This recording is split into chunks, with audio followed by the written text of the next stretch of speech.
O Internacional não consegue repetir no Campeonato Brasileiro as mesmas performances da Libertadores e chega à 10ª partida sem vitória no Campeonato Nacional. O jogo aqui no Ailé Pinheiro, em Goiânia, teve de tudo. Pênalti não dado, briga com a arbitragem, briga com a arquibancada, inclusive, e até Pedro Henrique podendo ter uma fratura no cotovelo. A gente vai falar sobre tudo isso, então fica comigo depois da vinheta.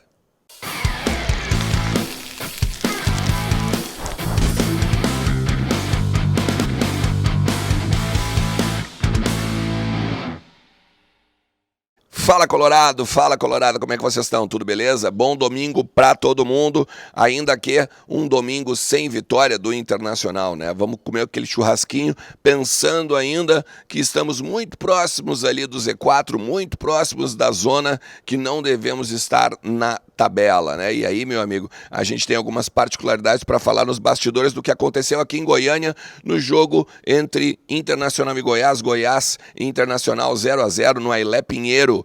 Ontem, sábado, eu tô aqui ainda em Goiânia, tô aqui no hotel em que tô hospedado, daqui a pouco tô voltando para Porto Alegre. Quero te agradecer pelos likes, quero te agradecer pelas inscrições, pela parceria que a gente vem tendo aqui, né? O vídeo de ontem teve muito acesso, muito bacana. E vamos lá, né? Vamos seguir, porque tem sempre muita coisa pra gente falar do Colorado, beleza? Ó, gente, assim, o Inter, na minha visão, não jogou bem.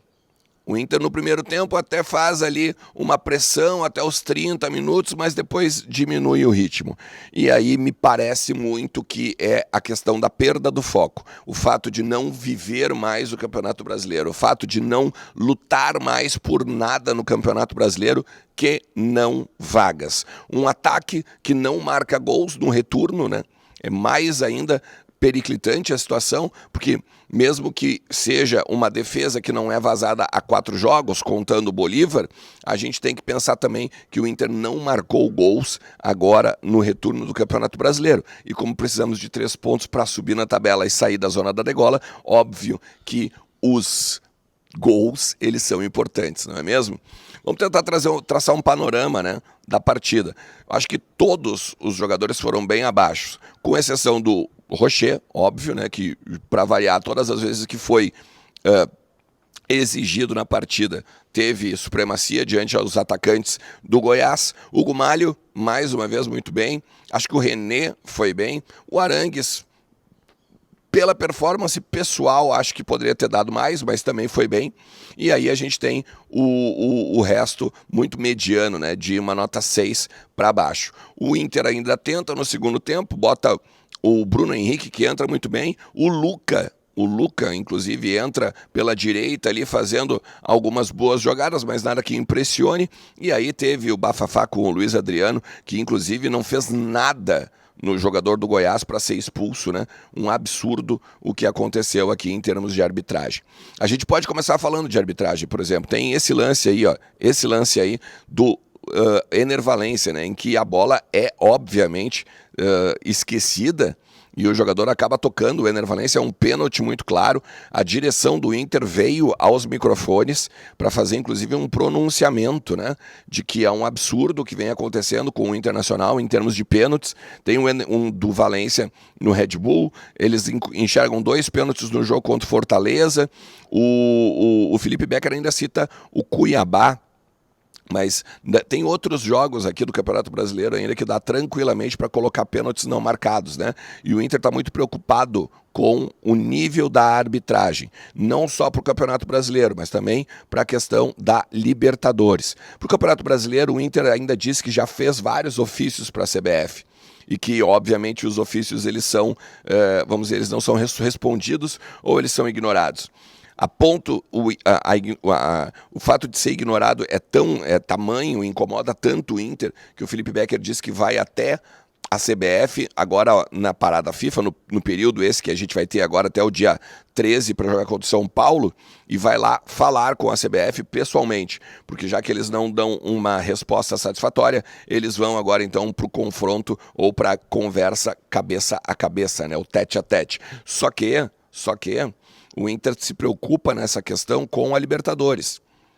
Primeiro, não há no regulamento nada de que tenha que ser árbitros nacionais, né, ou que possa vir a ser árbitros nacionais, os árbitros agora da semifinal contra o Fluminense. O Inter, inclusive, já trabalha na Conmebol para que não seja árbitro nacional, que seja um árbitro fora, né, do Brasil, que seja um árbitro da escala da Conmebol, que seja um árbitro FIFA e que, obviamente, não seja brasileiro, seja estrangeiro, porque o Inter tem, sim, dificuldades de entender que um árbitro brasileiro possa vir a contribuir num jogo tão importante de semifinal de Libertadores. O Kudê. Eu acho que o Kudê, ele, por mais que ele tentou o ataque, por mais que ele tentou de tudo, agora no jogo contra o Goiás, ele não foi bem. E ele não foi bem num fato que ele, inclusive, chegou a pedir desculpas na coletiva. Em um determinado momento, na beira do gramado, os torcedores estavam pedindo para ele fazer tal coisa. Ah, faz isso, faz aquilo, isso, aquilo.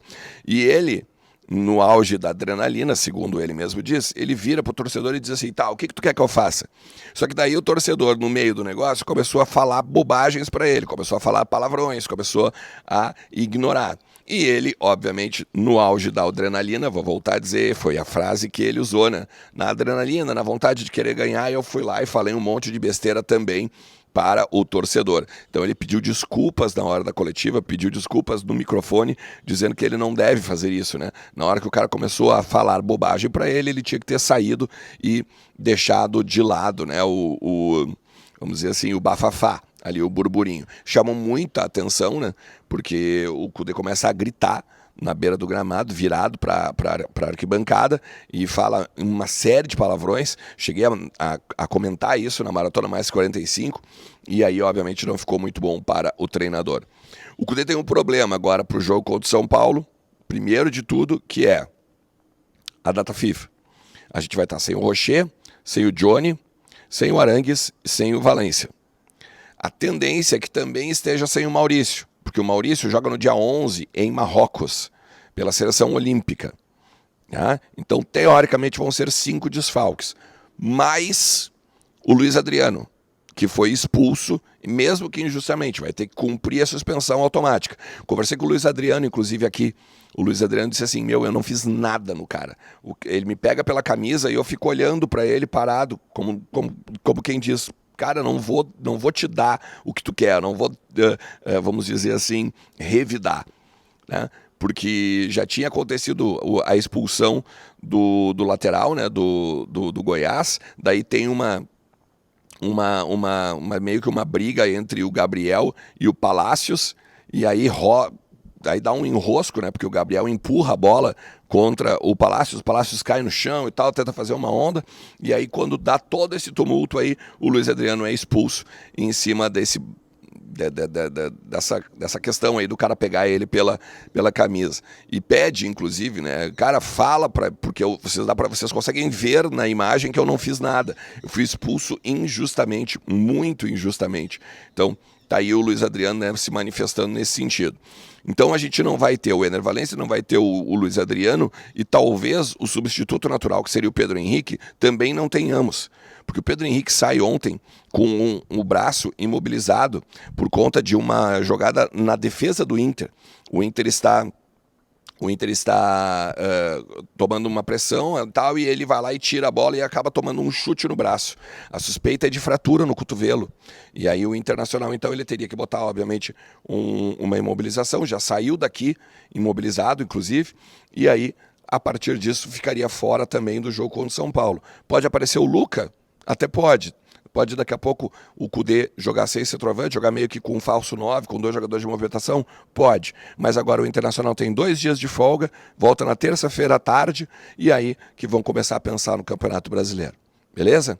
Cara, se tu chegou até aqui, mais uma vez te agradeço e peço, deixa teu like, te inscreve no canal, ativa a notificação e não te esquece, tu tá precisando que a tua empresa tenha um impulsionamento nas redes sociais, está precisando gerir melhor tuas redes sociais, teu engajamento, fala com a Pesto Comunicação, a minha parceira aqui no canal, parceira também do Vozes do Gigante, tem 10% de desconto em todos os produtos, né? Todas as questões que a Pesto faz, galera tem aqui com o cupom VDG, né? Cupom Vozes, tem 10% de desconto lá na Pesto, beleza? Tamo junto, um forte abraço, tchau!